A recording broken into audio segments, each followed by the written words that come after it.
Welcome back to the ZoomInfo Labs podcast. I'm Ben Salzman. And I'm Millie Beetham. Today we have a hilarious and insightful episode with Ross Pomerantz, better known as Corporate Bro. Ross shares his journey from cold calling at Oracle to creating one of the funniest and most relatable brands in the business world. We dive into how he built Corporate Bro into a full-time career, his thoughts on sales culture, and how he's blending humor with real talk about the grind of selling in today's world. Let's get into it. Welcome to the ZI Labs podcast. Today we have a very special guest. You probably know him as Corporate Bro. We have Ross Pomerantz with us today. Ross, how are you doing? I'm absolutely splendid. Thanks for Honored joining to be us. here mere feet away from the demoted podcast set. Yes, Yeah. yes. In ZI Labs studios, no less. Always thrilled to see you in here. We're going to get into all things content, Corporate Bro, everything that you do for the community. But first, maybe tell everyone a little bit about yourself. A little bit about myself. My name is Ross Pomerantz. You knew that. I play a character called Corporate Bro. A lot of people call me Corp for short. I have been producing content since 2013, 14 sort of era. Started on Vine, which we now basically call TikTok. Different, but the same. I sold at Oracle. I've sold enterprise, mid-market, SMB, sold for about 10 years, stopped selling, went to business school, graduated from business school and was like, I think I'll just do this content thing full time. And did you have any indicate, like when you started doing it full time, did you think it's going to go here or you were like, I'm going to try something else, see what happens? I kind of had a feeling. I probably waited longer than I should have. I know I waited longer than I should have. It was one of those things where, you're scared to go be a solopreneur. Everything goes as you go. If you have a bad day, the business has a bad day. There's no one who's going to pick you up and be like, good thing I got all these done for you while you had a shitty day. Yeah. That's just not how it works. I think I probably had a few 100,000 followers at that point. So there was definitely, the data point was there. But I wanted to go to business school, because I needed to learn a bunch of shit. And I wanted to raise the floor of my capacity, whatever that is, versus the ceiling. Yeah. So it was kind of you could call it like a cowardly move to go to business school, but it's never a bad choice to go to business school. And it's a good one, right? Is it a good one? See, I don't know. So I went to Stanford and yeah, and they publish a list every year, but it's always the first one on there. So I never actually know if there's other business schools. Of course. It is obviously an incredible business school. Well done. So let's talk about the Oracle days. You really were originally a seller. Did you start as a BDR or start at AE? I started as a BDR. They called them BDCs, Business Development Consultants. Redwood Shores, down at the capital, so to speak. So glamorous. HQ, yes, so glamorous. I didn't know what business development was. I got this job. The saga to get the job was like a full year. They were going to hire me as an OD rep, which is an AE. And I got the verbal, and I was like, sweet, right? Oracle Direct. Yep. And the hiring manager was like, I'm going to get you in here. Month passed, 2 months passed. Hey, what's up? Where are we at? It's working. They're working on the paperwork. Okay, cool. 3 months, 4 months. Parents were like, didn't you get a job offer? I'm like, yeah, it's coming. It's coming. And then eventually the role kind of fell apart for whatever reason. They were like, you don't have experience. We don't want to put you in an OD spot. Okay, BDC role. Yeah. Just give me a fucking job. Yeah. Please, I'll take anything. And day one, you learn how to cold call. I didn't know it. I was like, let's develop some business, dog. What's that? What are we doing here? Yeah. Oh, we're cold calling. Oh, fuck, this is going to suck. This is scary. So then 2 weeks of training. You couldn't even email them. There wasn't email addresses. They didn't even have systems to do it, right? No, you could email. We could email, but we had to call. We had all the call metrics. We had to spend a certain amount of time on the phone. So talk time was a metric. Of course, we learned you could call a radio station, leave the phone off to the side, and go to lunch. There's an hour talk Fax time. Machine, they'll do it. Calling we'd call the phone trees where you knew someone wouldn't answer. It was dial, if you know your extension, dial it, and you just wait. Nope, I don't. I'm going to call it again. And you'd be like, yeah, I called the company HQ 100 times. But yeah, it doesn't log *68, *67, *66, to try and. We had tricks. Yeah. As long as you were hitting your number, you employed all the tricks. Yeah. Look, we have that shared history. I started when I was 22 as IT BDC. I was an inbound technology business development consultant. A lot of letters for an acronym. Yeah. It was a down and dirty place, though. I just remember. Were you in Redwood Shores? Redwood Shores. I think it was Twin Dolphin, yeah. C3, whatever, C3. third floor, C3. And I just remember a shitload of Diet Dr. Pepper and some scoundrel motherfuckers Yeah, in yeah. there. It was Yeah. a weird place to work. Give me the like sketchiest stuff that you saw go down at Twin Dolphin. It's the statute of limitations has expired here. People would like bang in conference rooms. They're like frosted windows.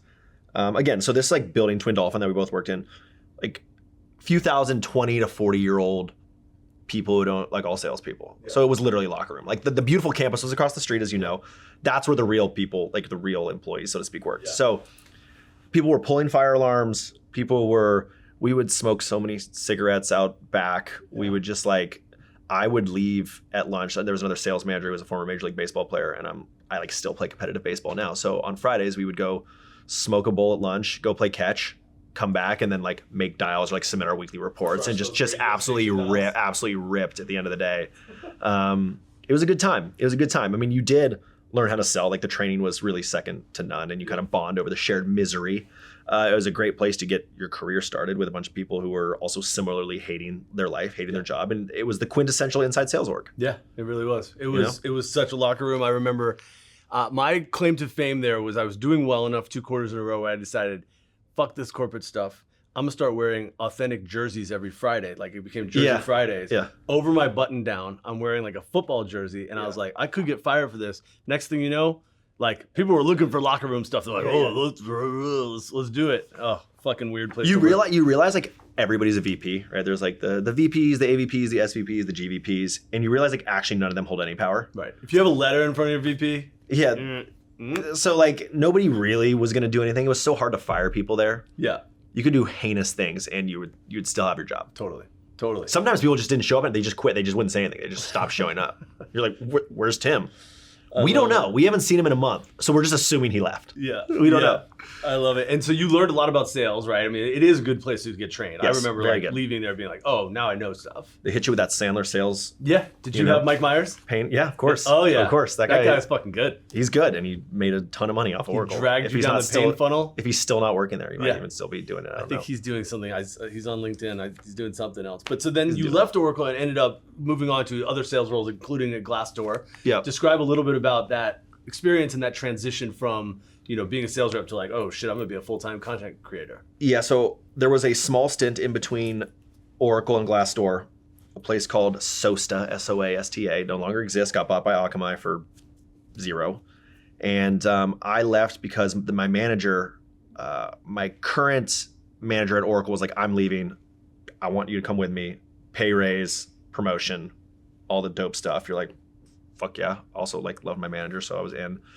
Turned out that company was, and this is where I learned a hard lesson, was the third best of 3 players in the game. You've heard of App Dynamics probably, and you've heard of New Relic. Those are both still big, very big, successful companies. Soasta doesn't exist. And there was a reason. And I learned that the tech does matter. And it's not just how good you are at selling. When you get the like, hey, I'd love to work with you, you've been awesome to work with, but your tech just isn't as good as this one, what are you supposed to do? Yeah. I lasted there about 9 months. I had to be in Mountain View every morning by 7 a.m. So I was driving through the pitch black darkness in the morning. I was slowly like, I couldn't tell if I was veering because I was trying to end it or if I was just tired. Like it both probably. Yeah. Like, so I decided I valued my happiness and went to Glassdoor, took a 40% pay cut to have a 10-minute door-to-door commute. And it was great. I was there for like 3.5 years. Some of my best friends were there. It was a much chiller sales org. The company was doing well. It had a hot name at the time. Nothing is more fun than winning. Yeah. The product was actually working. Product was working. It was doing this thing. We were all hyped up on the idea of an IPO, and that was another harsh lesson. They've ended up selling to private equity, and all of us made nearly nothing on that acquisition. So during kind of the wind down period of Glassdoor, I was like, I want to go to business school. I'm sick of this sales thing. Like, I feel like I can go sell anywhere. Like, I know the checkpoints. I know how to do it. I'll just have to learn a new industry or a new product, new sales cycle. Those can all be learned. Yeah. I need something else. Yeah. And that's where I started studying for the GMAT, or GRE is what I ended up taking. And in between that period, I left and went to a 3-person startup, which was selling VR tech. What was it called? It was called NeuroTrainer. Okay. Still around. Yep. Sells to professional elite athletes, basically. It's brain training for athletes. Oh yeah. It's like they give you like put it on your pocket presence to like. So that's one. So this is way more baseline than that. Think of it more like a gym for your brain. Like if you're gonna train multitasking or train reaction time, there's nothing visually interesting there. It's like shapes. It has like for it to be a scientifically measured. You can't have like a crowd or like a pocket. Like those things do exist. This is way more. Think like NFL Combine. Yeah. That type of thing. What's your what's your depth perception? What's your like peripheral vision? How strong are you out here? That's really good for quarterbacks. Yeah. But we're not putting route runners going down and a quarterback in a field trying to do it. Yeah. It's more boring, frankly. It's like eating your vegetables. Yeah. But still really fun selling to athletic departments, working with Steph Curry, working with the Warriors. Oh, nice. We were working with a lot of cool organizations. And that was like combining my love of video games and sports and sales. And I was like the salesperson. Yeah. We had a chief scientist and then we had like an ops marketing guy. Okay. It was the three of us. I love it. Yeah. And so you started, then you went to business school. Yeah, got it. Already creating content at that time. Had already been creating content. In fact, the office NeuroTrainer was using was the office that I was making content in on the weekends. Yeah. Yeah. Now, did the folks at business school, they probably didn't know what to make of you a little bit, right? Like you have this like content business that everybody probably was still a little early where like people probably didn't think of it as like you could make a lot of money doing this. Yeah, I think it was just like they were more probably hooked. They were probably more intrigued by the like fame component. The thing about going to a school like Stanford, everybody's like a somebody. Everybody's good at something. This person was like a pop star in Mexico, like a true like rock star in Mexico. This person is a world-class like cello player. Yeah. Like all these people have these side skills or things. And so I was like, that's corporate, bro. And I did have a couple people who knew who I was. Actually, the best story, this is one of my favorite stories. I knew Toby Gerhart, NFL running back, runner-up, Heisman, Stanford running back, was gonna be in the class. And I really wanted him to be my roommate, like so bad. And so on the roommate form, they're like, who do you want to be your roommate? And you can say all I said was, I just want to be with an athlete, which is hilarious because they ended up playing ideally a heavy fullback style runner. Played for Jacksonville, maybe Minnesota Vikings, if that's available. Turns out Toby was married with kids and lived in Redwood City. However, there's a pre-trip every year. There's one to Columbia, the country, and one to Tahoe. And I didn't do the Columbia one. I went to Tahoe. And I knew Toby was going to be on this brewery tour. So I was like talking to Becca. I was like, I'm mustering up the courage to go talk to him. And I'm about to walk up to him. He's like talking to one of my would-be future really close friends. He's like looking at his phone. He's looking at me. He's like, are you corporate bro? So in that moment, Toby Gerhart, NFL running back, looks at me and goes, are you corporate bro?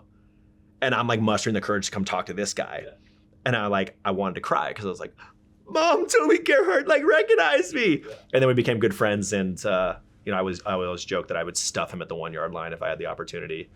And we're good friends. He moved to Nashville, so we're not like as good at contact, but he was one of my best friends in school. And it was just funny that like, because most people in there aren't tech or sales. Yeah. But his brother was tech sales. He ended up going to do like a tech sales. That's how he found out through his brother. He already knew who I was because he had seen my videos because like he didn't know that I was at school. He just was like, holy shit, that's corporate bro. Yeah. So Toby Gerhart knew who I was. Yeah. And that was like the biggest, like coolest thing. I love it. Yeah. I remember that guy. He was fucking good. He was a beast. For sure. And so were you building content throughout GSB? Were you doing it the whole time? Yeah.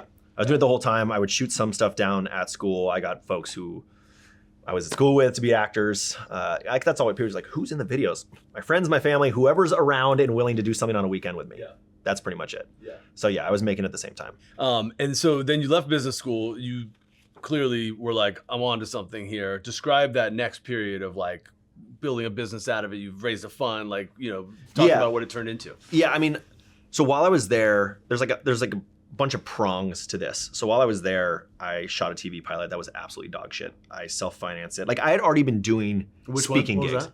It was called Corporate Bro Pilot, like Corporate Bro Pilot. It was not sad. It was not Sales or Dope, that stuff. But it was like the precursor to that with same characters shot in like a weekend. It was really bad, but Sales or Dope was like not in a weekend. Sales or Dope was like what I learned from shooting that pilot in business school was like, okay, we're gonna do it the right way this time, at least as more right than the previous way. Yeah. So I was doing speaking stuff. I was getting brand deals. I was like making some money. I just didn't really. I would turn down most because I'm like, I'm in school. Like I don't really want to like I'm having a hard enough time just making organic content, let alone like now I have to like you get paid and other stress and they want certain things and I got to like go to the city and. So when I left, I was like, what would just happen if I responded to all of the inquiries instead of just ignoring them? So I basically got like a virtual assistant to start doing that, which then later became Becca. Becca was not my virtual assistant. I got rid of the virtual assistant. Yeah. Then I brought back in my wife to kind of manage all of those things. And instantly we like 3x'd revenue just because someone was taking a first call. Someone was like a buffer between me and the brands because they'd be like, well, we don't really like have that kind of budget. Like, can you just like do it? And I'd be like, fine. Like, I didn't want to let people down. And then they raise $100 million next week, and I'd be like, you motherfuckers. Like, true story, that did happen. So I just basically started, like, I'm really fortunate that a lot of stuff comes inbound. Yeah. I was just turning everything. I was just ignoring it. I was like kind of scared to just make that my full-time thing. Yeah. So I just committed to it. Yeah. And it worked out. I love it. And by the way, shout out to Becca, who does an amazing job running your biz. Like, she's on it. Yeah, she's on it. She's on it. Yeah. People are like, how do I like do this? I'm like, Rebecca at corporatebro.com. Just hit her up. Like, you'll get a response. You tell me, I'm going to be like, yeah, fuck yeah, let's do it. And as soon as I walk out of this door, I forget everything that we just talked about. Yeah. It's gone. Yeah. It's simply gone. Yeah. Even though I see you all the time in here, if I really want to get something done, always go to her. Always go to her. I love it. So, you're making hilarious, insightful content. People love it. How do you balance that sort of like create something of value that people will learn from, but also keep them entertained? Yeah. Obviously, if you can do both, but like, how do you think about that balance? Often try to think about like, what do I want to make? And like, it is usually that simple, but then there's times where it's like, oh, I could make this joke, which I think is hilarious, but some people are gonna be turned off by it because it's like slightly too far, it's too edgy. So I'll pare it back a little bit and make it more mass consumption, more virality potential. And I think at the end of the day, if I have a good idea that I'm excited by, I'm just gonna do it, period. Sometimes you'll learn something, sometimes it's like that one was fucking weird. Yeah, because that one was for me and I thought it was funny. I don't really care what you guys think, what anyone else thinks. But you do become a bit of a, what do you call it? A simp for the algorithm. Yes. What does the algorithm want? Like this new TikTok style short form content. I hate it. I can't stand it. You don't like it as a consumer, you don't like making it? Both. Okay. Both. I think it's stupid. I think it's low effort. I think it's unintelligent. I think it's all of these things. And those are my top 10 performing videos, or all that. Got it. I could do like this hilarious sketch. I could make a $500,000 Sales Are Dope series, highly produced, direct. Doesn't matter. Yeah. Or I could lip sync to a Taylor Swift quote, and that goes crazy viral, gets more views than my $500,000 production that I poured my heart and soul into for 4 years. And where does it end? Like, I feel like the videos just get shorter and shorter to the point where like it's gonna be like you just get a quick hit of adrenaline and you move on. You don't know. Well, that's what it is, and like that's we could spend hours talking about the cost of being on social media and like this idea. Want me to cancel my next podcast? Yeah, no, we don't. It'll just get dark. I mean, I do think social media is a problem. It's basically, there's a really good article. It's called the Inui effect or the Inui engine. And basically the idea is social media keeps giving you just enough dopamine. It's like if you ever had a chip that has a really good flavor to it, but it's not quite enough to satiate you. So you have to keep eating more chips to try and get that flavor. It's like, makes you weirdly addicted to it. So social media is the same thing. It gives you a little dopamine, but not enough. And you're like, well, maybe the next video will. Well, maybe the next video will. And by the end, like you're getting a little bit, but your battery is actually just net negative, slowly down. And that's kind of like what happens and why people get depressed. And they're like, one video may be really funny, but the next 10 drain the battery. Yeah. And so I do think we'll have probably a pendulum switch at some point where things will go back to long form. The algorithms will start being like, hey, guys, we're getting real toxic here. Let's get you back on the long form, and then we'll dwindle it back down again. So I just think it'll be a cycle. One of the things that I was always really impressed with from when I first met you, I was like, oh, this is probably an easy job. This guy's just cranking out a couple videos a week, and he's just having fun, just enjoying life. I'm no Natalie. I can't put out content like that. I mean, for both of you, to your credit, you guys are fucking grinding, right? Like it's hard. Yeah. So not just putting out a lot of content, but you also have your hands in a bunch of other stuff. Maybe a two-part question. Yeah. How do you keep the motor going? And then how do you balance it? Like you must sometimes want to be like, I just don't want to make a fucking video today. Totally. And that does happen. I think Natalie probably does a better job of this than I do, but it's the classic ruthless prioritization. Yeah. I just want to do so much different stuff. I want to host a golf tournament. I want to write a script that has nothing to do with Corporate Bro. Like I want to work on season 2 of Sales Are Dope. I want to work on Corp Capital. I want to do the Silly Valley newsletter. But the only reason people go to those things is because of the content. Like the content's the heart of the business. And if I'm not making that, then the business isn't moving forward. I'm going through a period like right now as we sit here. I travel 9 straight weeks in a row. I have no content in the bank right now. Like I posted a repost last week. I have nothing for this week. I'm going to try to film something today, tonight, maybe if I have time. I go to Montana for a week starting tomorrow. I come back, I go to Vegas for a couple days. I come back, I go to Hawaii for a wedding. I come back, I go to a bachelor party. I come back, I go to a conference in Nashville. I come back, I go to Vegas for another conference. Like that's all in a row. And at some point you're like, I don't want to make a video. I'm just tired. Yeah. But you do feel sort of depressed in your soul because you're like, the business isn't moving. Yeah. But it's hard, and I can say this sitting here. It doesn't mean I'm not going to go home and weep into my pillow. But success, or like moving forward, any business it isn't just like a linear, you just keep moving forward. It's like a caterpillar. Like the head moves forward, then the ass has to catch up, then the head moves forward, and then the ass has to catch up. And right now I'm going to be in a long period of the ass has to catch up. Yep. It's still forward progress for the head to then move forward again. But when the head is stuck, you mentally feel like you're not doing shit. Yeah. And so even though I'm doing tons of shit, I feel like I'm really unproductive right now. I feel like I'm behind. I feel like, where's my content? No one gives a shit. If they don't see a video, they're not like, where's Corp's video today? I was going to ask that. I don't know. I feel like you might get people come up to you in the street like, hey, sign of life. Like, yeah, I think the algorithm nowadays, like, it doesn't matter when you post, like the video will get shown to people sometimes days later, weeks later. And it's less about the old days where it's just everyone you follow, you just see their video in chronological order. They might be like, hey, it's Wednesday, where's the video? I think now it's more like it comes up just enough. Like I'm doing it in just enough pieces that they're like, oh, he just did the newsletter. Oh, the Demoted podcast, like that came out. So like he's doing stuff. But yeah, it's hard. I have a lot of days where it's, Becca will come in and she'll be like, hey, I just found these videos. Like, here's some ideas we can do. I'm like, look, nothing you can tell me could be the best idea in the world right now. I'm not gonna be able to do it. Nothing's funny to me right now. I'm not in a good headspace. Like, you gotta be in an inspired headspace to try to do comedy. Yeah. And so there's just a lot of shit. But yes, there will be days like that. I really credit to you and Natalie. I think you guys both work really hard, even though you found success. But in this content game, it does feel like it's like you gotta keep it going. Totally. It doesn't scale. Time. It doesn't end. It's input equals output. It's not just like I can invest all this stuff up front and then people buy my products. Like I build the product and then I hope everyone buys it and I keep making money while I sleep. It doesn't really work like that. Yeah. Obviously, Corp Capital is a little different, but still, it is 7 days a week. We are working a ton of hours. And talk a little bit about Corp Capital. You must be a bit of a flywheel between folks follow you on social, then realize that you're making, that you're helping other brands to get more distribution on social. Then they think, oh, this guy investing in my company is probably going to help me. Like, talk about that flywheel. Yeah, I mean, Corp Capital, for those who don't know, which is probably most people because I don't promote it a ton, is an angel investment group. Yep. So right now it's about 400, somewhere between 400 and 500 of my following, probably all go-to-market folks leaning heavily towards like enterprise reps, sales managers and folks. We combine forces to basically invest in early stage tech companies. Meaning they're your LPs. They're my LPs. Yeah. So I find deals, my business partner, Matt from Stanford, and I go find deals. We talk to the founders, we get the pitch decks, we invest alongside as long as they have a lead investor. Andreessen Horowitz, Sequoia, Kraft, you name it, like whoever. They're going to do better due diligence than us, and we want to invest alongside. If they're investing $15 million, our group combined is investing $100K. Everybody could put in $1,000 and we pool together. There's no limit. The minimum's 1,000. Some people will put 5, 10. And you 20. Pass the hat every time, sort of like per investment. It's not like everyone's in on everything. Everyone's not in on everything. That's the beauty and the gift and the curse. Because every time a new deal comes in, it's not like I have a bunch of money in a fund waiting to just deploy. I have to go to the group and say, hey guys, this is why I'm excited about it. And people may say, well, I just bought a house or I just did something, so they don't want to participate. Totally fine. But it also means like I have to try to raise money for each one. We'll probably convert to a fund at some point.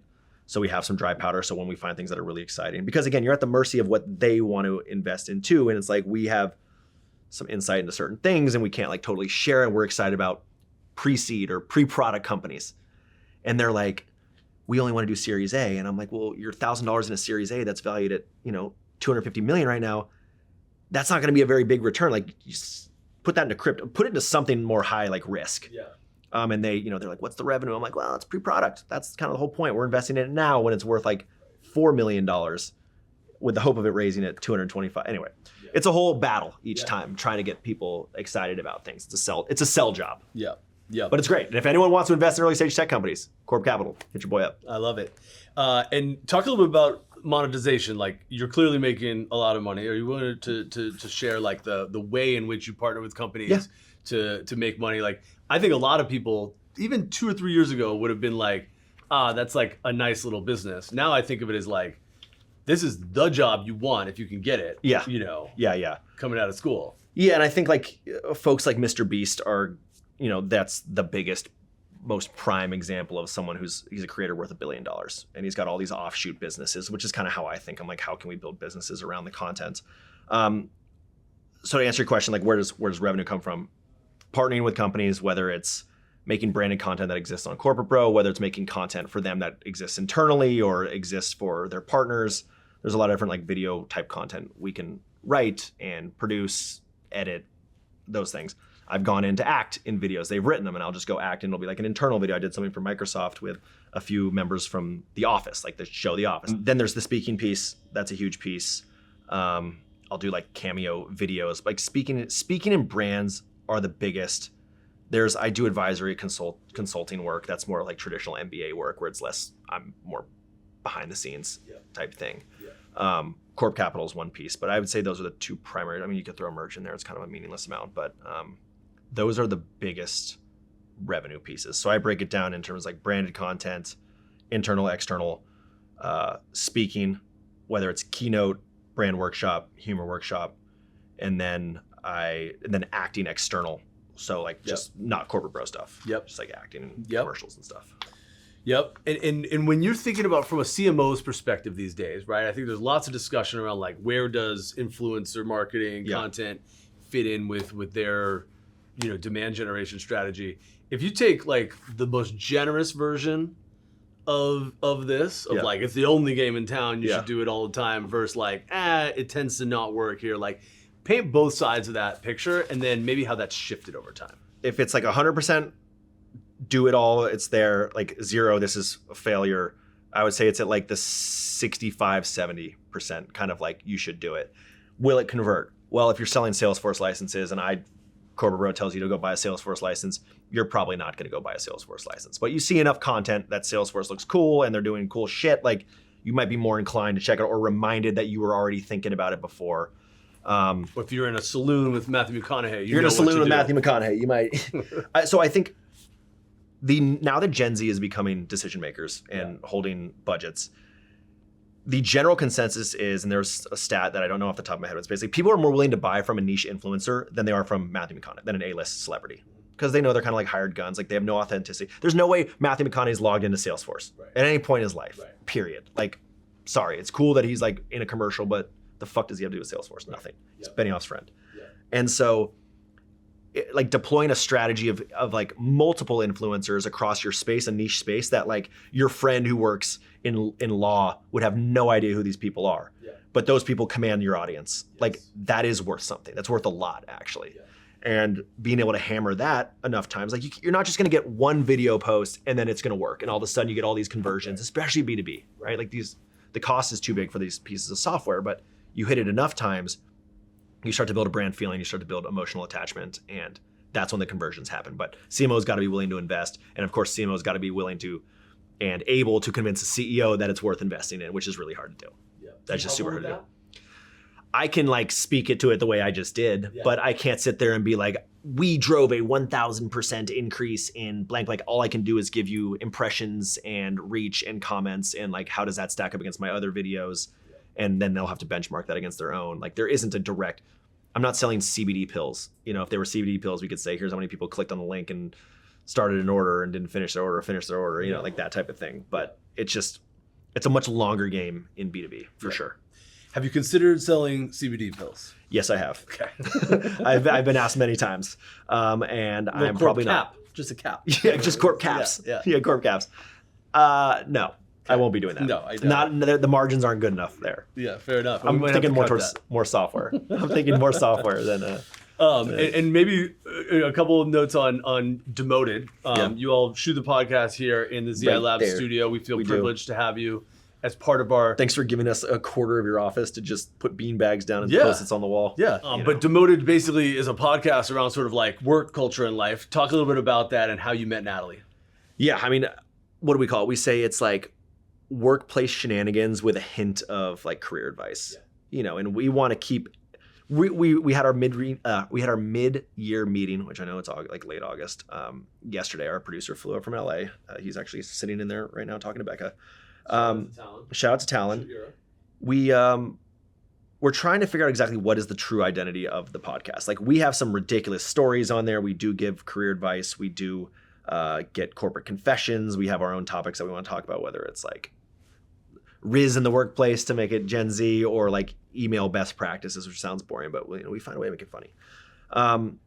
we just think there's a huge opportunity between the like CNBC, like old white talking heads, and then like the dumbass crypto boys on TikTok. Like there's got to be somewhere for millennials and Gen Z who are working professionals to laugh at the shit that happens. Like that's what our whole shticks are built on.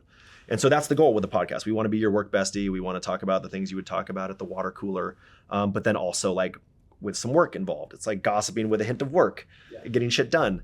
So we want to have guests. Guests is our goal.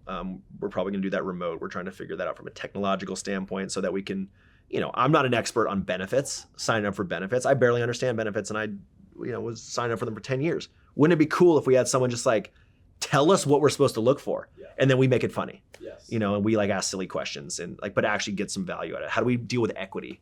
What the hell is equity? Different themes, negotiation, you know, like when to pivot your career. There's like experts in all of these things, and we want to bring them on and kind of offer a little more value. And then we can go back to what we do, which is like be funny. Yeah. I mean, I think it's fucking hilarious. I learn from it every week, and my only punch up for you guys is I feel like you're always asking, does anyone still listen to this? Like, you know, at the end, I feel like you guys don't give yourselves enough credit. I've met people on the street. I've had people come up to you at work like, that's my favorite podcast. I love it. I mean, thanks. You guys are doing it. I mean, you know, we're super self-deprecating. We have no idea because, you know, we're sitting on these beanbag chairs. The sauce, like, you know, this tiny little corner over here. It's not that tiny, but like, it's not like being on stage where you get the crowd response. We're just like, well, I hope someone listens to this, and we don't know who's listened to that far because we listen to ourselves during the review process. We're like, wow. Yeah. Shout out to anyone who can endure us for this long. Where do you think sales, let's call it like sales culture, like everything that your audience, where's that going? It feels like it's in a messy place right now. It's messy as hell. If people aren't you, they're trying to be you, and it's real cringe. Like, it's not funny. There's a lot of like weird, and cringe. You've made this comment that like there's these contrived like drama battles that we have going on LinkedIn, which like I think they're all fake, but like we're in a fucked up place, I think, on LinkedIn, aren't we? LinkedIn is trying to figure itself out right now. I think there's enormous opportunity on LinkedIn. I'm so bullish on LinkedIn in the long run. I know a lot of people are haters. Like, fine, keep being haters. That's totally all good. And for me, it's the most valuable platform. It's the one where I'm able to blend like the comedy and Ross, where it's like, oh, he's the guy. Ross is the creative. Corporate Bro's the character. Whereas all the other platforms, I'm Corporate Bro, the degenerate sales guy, versus like Ross, who's trying to make this brand and this business. It's also the place I can most target B2B professionals. You know, I know who the people are. People comment, that's them. It's not a bot. It's not user 12345. This is like John Smith works at this company as a VP. But that being said, they're trying to figure out, because for a long time, I got kicked off the platform a while back for doing my comedy videos and for not being a real person. And now they have their whole like beta video feed. You had what John Barrows was out there, save corporate hashtags. Yeah, free corporate. Free corporate. It was a whole thing. Even I was gonna go picket at the LinkedIn building downtown, and I had people like sending pictures. Someone went to one in New York with a free corporate sign for me, and I had that picture. Guy with the sign. Guy with the sign. Yeah. It wasn't that guy with the sign. It was a different guy, just some sales rep with a sign, but it was good enough for me. But I think there's a lot of opportunity on it because it's not saturated, because there's so much cringe on it, because people are trying to figure out what is the best practice. How do I cut through the fluff? Like there was cringe and is still cringe on every platform. The algorithms are just so good now, they kind of like filter some of it away, some of it works. And so I do think LinkedIn, long run, people who can build a brand on LinkedIn are going to be much better for it. Much better for it. I think I'm also confused by the algorithm. Sometimes I'm putting out stuff where I'm like, that's a good piece of content, and you get fucking nothing. Sometimes you put out a piece of garbage and it just flies. Have you like obviously there's a lot of like, you know, magic behind the scenes with a bunch of nerds in Mountain View who built this thing 10 years ago, whatever. Like, how does it work? How do you get, like, what have you noticed on LinkedIn drives virality, impressions, comments, likes, versus like the stuff that doesn't? Yeah, I mean, so there's two different kinds of algorithms nowadays. The TikTok and now Instagram are both interest-based, meaning when I put out a piece of content, it doesn't necessarily go to my followers, which is really annoying. It's like, why have followers? Vanity metric now. Where if I post, let's just say I make a post about when the caffeine hits, right? It's going to go to people who have like Googled coffee, who are like coffee, who wants to get coffee. Like coffee has been labeled as an interest for them. Some of my audience may not be coffee drinkers. They never talk about coffee, and the video doesn't go to them, which is like good from an advertising perspective, good from a potential virality and reach standpoint of people who weren't thinking about Corporate Bro, but like, oh, there's this funny video about coffee. and it might hit them. It's annoying as a creator because I'm like, people signed up to follow me because they like my humor, not necessarily because they're interested in coffee. They like me, so show them my goddamn video. That's annoying. LinkedIn is still leans heavily away from interest-based, meaning they haven't like implemented the algorithm yet that just says some posts are going to die completely and some posts will blow up inexplicably. And the reason interest is good is because it democratizes content, means you can blow up without having a following, which brings more creators in, makes them addicted, gets us more creators. Everyone thinks they can be a creator, and it does make it so more people can. Yeah. That's good for the platforms. It's not good for creators who have spent 10 years building a brand to do it. Yeah. But to answer your question on LinkedIn, it's like video content's now huge. Yep. It's like the biggest piece. As I mentioned, they have a whole beta. They have a swipeable video feed now that only some people have access to. I think they're rolling it out to more. LinkedIn is pushing edutainment if you can. Yeah. Or something that shows up in the news. You write a post with your opinion. You say, hey, in case you missed it, like blankety blank happened. Here's my thoughts on it. Mm-hmm. It really values that type of content because it wants it to be edutaining, if you will. Yeah. Where do you see your career going? Like if you play it out 5 or 10 years, you've talked about doing more acting. Like clearly you don't have to change anything. You're crushing it, but play it out longer term. Yeah. What does Ross look like in, let's call it, 2030? I don't know. Maybe some of these investments pan out and I'm disgustingly rich and I just retire and disappear right off into the sunset. I don't know. I think that's like the existential question that I'm always asking. And the reason Natalie and I both feel very driven to keep going, because we don't know how long it'll last. Like, will TikTok get banned? Will something else get banned? Will we all just decide to turn on social media at some point? It's possible. And then where do we go from there? Like, again, thank God I have an MBA, or thank God sales exists. I can always go get another sales job. I don't think I will have to do that, but I think if I were to wave the magic wand, I would love to be writing and acting in a TV show. I would love to be doing that. I still love the Silicon Valley too much in tech and business to ever fully leave that. I'm very lucky I get to do a lot of things that I want to do and try things that I want to try. I think that will always be my curse, is I'll always want to do 15 different things, even if once I do one of them, I'm like, okay, cool, I did that thing. Now what's the new thing I can do, rather than just like hammer that over and over again. I'd love to run a more traditional VC firm, or at least build it and then hire some smarter people than me to run it. I mean, you must have ideas where you think like, all right, I got the distribution down. Like I could start that and have people in it day one, right? Like you can parlay this. You kind of realize how hard it is to get people to do stuff, even if you have a lot of them. Yeah. Golf tournaments like a great example. Yeah. Talk a little bit about this golf business that you and Max are doing. Yeah. So I think we're hosting a tournament called the Corp Classic on September 12th. If anyone wants to come, do it. Sign up. thecorpclassic.com.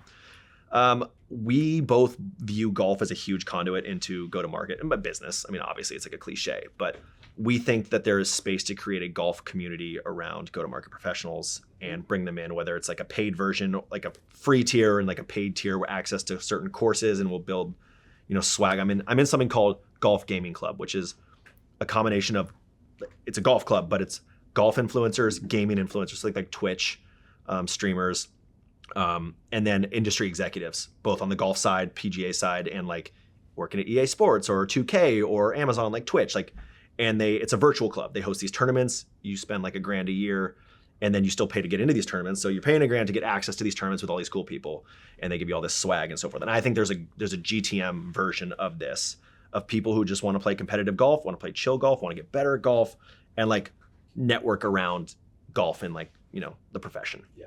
So I want to build that. It's going to be really hard, and this is our first kind of test into it. So going back to what you're saying is like, even if you've got 1 million followers, like getting people to actually like show up, part with their money, do all the things. Right. You're asking them to break a habit, right? Like people are already addicted to scrolling their phone. They're going to accidentally get fed your video at some point. Right. So like I've got them where they're already existing. That's why I'm always thinking like, how do I integrate into the habit? Yeah. How do I integrate the habit? And I like to believe some people are addicted to golf. It's a habit. Yep. Can we give them access to cooler things, better things, like playing partners, opportunities around the country? Yeah. That's like, again, pie in the sky, longer term goal, something I want to build. So last 2 more questions. One is, who's the smartest person you have ever met, and what did you learn from him? I've been wowed by 2 people, but they're like personal folks. One is my friend Hassam from business school, who's a biophysics PhD and a Stanford MBA. He makes algorithms for hedge funds, like for fun. Like when he wants to like retire and then do like another PhD. Like that's like his fun time, his PhD stuff. I learned that I'll never be that. I learned that his like eternal quest for knowledge is just like unparalleled, and I think that's a huge advantage for someone. The other person who I think is really smart and perhaps doesn't come off as it because of the brand he portrays is Alex Hormozy. He sold a gym company, sold like a supplements company, and then he's like made some really good investments, so forth. But I think he's done a really masterful job of building the art of a community. Like what I wish I could do with Corporate Bro, building these communities, and then you build products to sell them that are valuable to them. Like you ask them, what do you want? I'll build it. And like you get that back and forth. He hosts these events in Vegas where people come into town. The speakers are his own audience, like big name people in his own audience. Like the content, I'm like, how do I make up enough content? He's like, you don't, your audience does. Because you have some like lieutenants, so to speak, that are awesome. And like you can curate and foster all these things. And I'm like, damn, I would love to be able to do that. Yeah. Ross, really appreciate you coming on. You're the man. We really appreciate everything you do to make us laugh, inspire us every day. And thank you so much for coming on the ZI Labs podcast. Hey, anytime. Thanks so much for listening to this episode of the ZoomInfo Labs podcast. With new episodes dropping every Monday and Thursday, subscribe to the show on Apple, Spotify, or wherever you get your podcasts. You can follow me and Ben on LinkedIn and visit zoominfo.com/labs to get in touch.